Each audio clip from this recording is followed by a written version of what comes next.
It's finally time to continue our LEGO moon base. I've built 10 modules of the surface so far, and in today's video I'm going to start with the underground moon base. First of all, we of course have to get out our empty base plate, and what I'm beginning with is building the walls and getting the basic structure. And already it's time to implement the first feature, which is a sliding door. Since I can build the walls 3 studs thick, I can use some awesome building techniques that would otherwise not fit into regular houses. When it comes to the interior, it was a bit hard to film everything because I didn't have enough space. So this is the first transformation of the airlock system. There you can also see that I've added some valves to the wall because it looks a bit more interesting and I thought it was fitting. And then this is what I'm doing right here. I'm adding air vents in order to pump in and out air from this airlock. And this is now the main room, which will be the lab.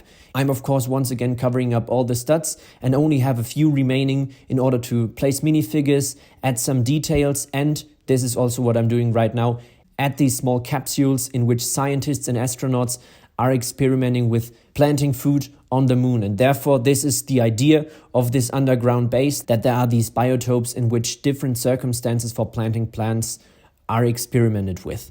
What I've decided is to add these old nostalgic minifigures in the inside, and on the outside of the base I'm placing the more modern, realistic looking minifigures. Also in the back right here where I'm placing these green plates, this is another large area in which vegetation is now added. This is simply to add a bit of color also on the moon, because otherwise the entire base is obviously gray because, well, that's the only color that exists on the moon. Now when it comes to covering up this moon base, I've prepared a giant plate which I'll then afterwards be able to take off, and therefore, as you can see right now, I'm getting rid of all the studs once again and only have a few studs remaining in order to then easily be able to take off this roof section, which I of course in just a second will cover up with the rest of the moon surface in order to have it integrated into the rest of the landscape. And then we already start all these speed builds, which take about 30 seconds in the video. Took me 3 hours to build, just to get an idea of how long it actually takes to sculpt everything. Then I of course had to pay attention not to connect the module which can be taken off this moon base with the rest of the moon surface. Well, you'll see at the end how exactly that worked out.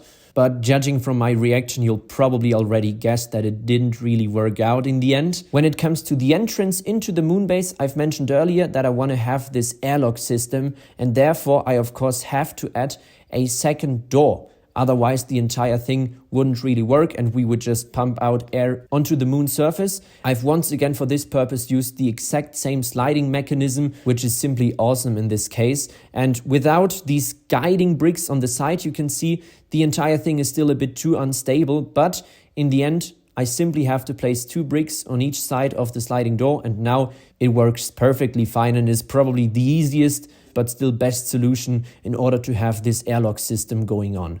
Now for the entrance, this was a bit more difficult to model because the entrance into the moon base is a bit below the surface of the rest of the moon, and therefore it was a bit more difficult to get this natural feeling when connecting the door with the rest of the moon. I've then also added lights just above the door, also in preparation for lighting up the entire thing, which is another project. And then it's time for the next module. Once again, a 30-second speed build, which took me about 3 hours to build. For the support structure beneath, I once again used the cheapest colors available on Bricklink, because as soon as I'm covering up the entire thing, nothing will be remaining, and therefore this is a good opportunity to save money. Also for these bricks, I sometimes also like to use used bricks, and there you can see this is already the beginning of the next moon crater, which will then continue onto the next module.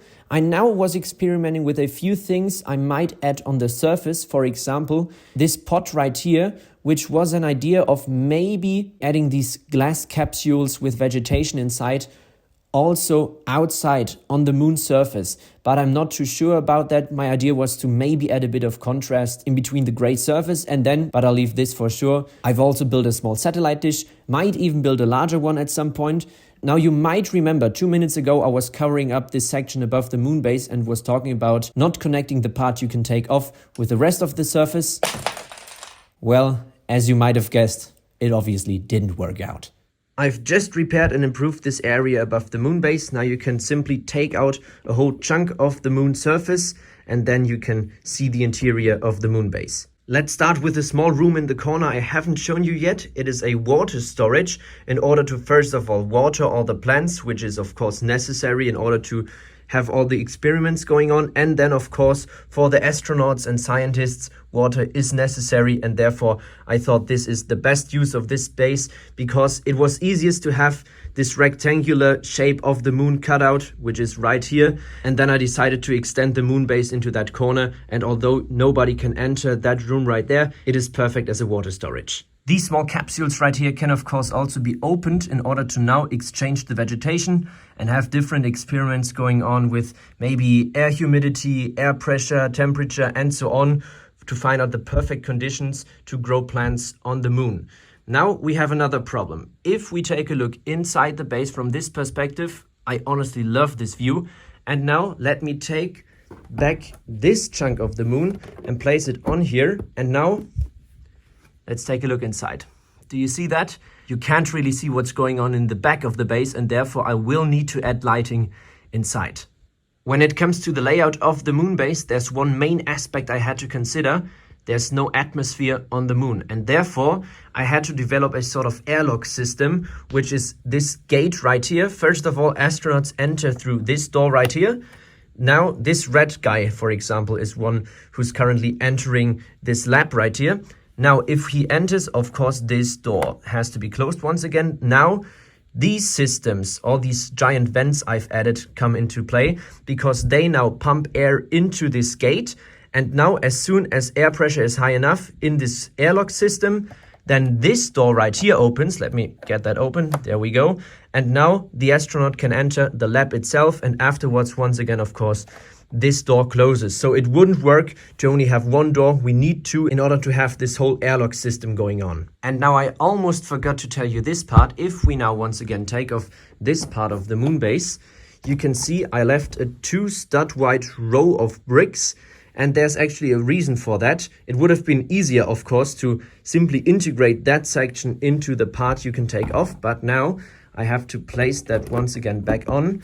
If we take a look at this section from this side, you can see these different plates and tiles and so on stacked onto each other, which simply doesn't look as good as having a normal row of bricks. And therefore I decided to leave that part simply because it looks better if we take a look at the moon base from the front perspective. Another thing I was also experimenting with is a small path that leads from the landing platform to the base itself. Although I'm not too sure about this was me just sketching and outlining what it would eventually look like. Of course, I would cover up all the studs, but just as a quick question for you, would you like me to add these paths, or is it a bit useless because you could simply also walk on the moon surface itself? I was thinking about maybe adding a bit of contrast and also have these plant pots added along these paths. Just so you let me know that in the comment section. As you also saw in the intro, these modules of the moon base are extremely easy to carry, and therefore I've chosen to continue my moon base in the old location while preparing the Lego City and the Wild West mock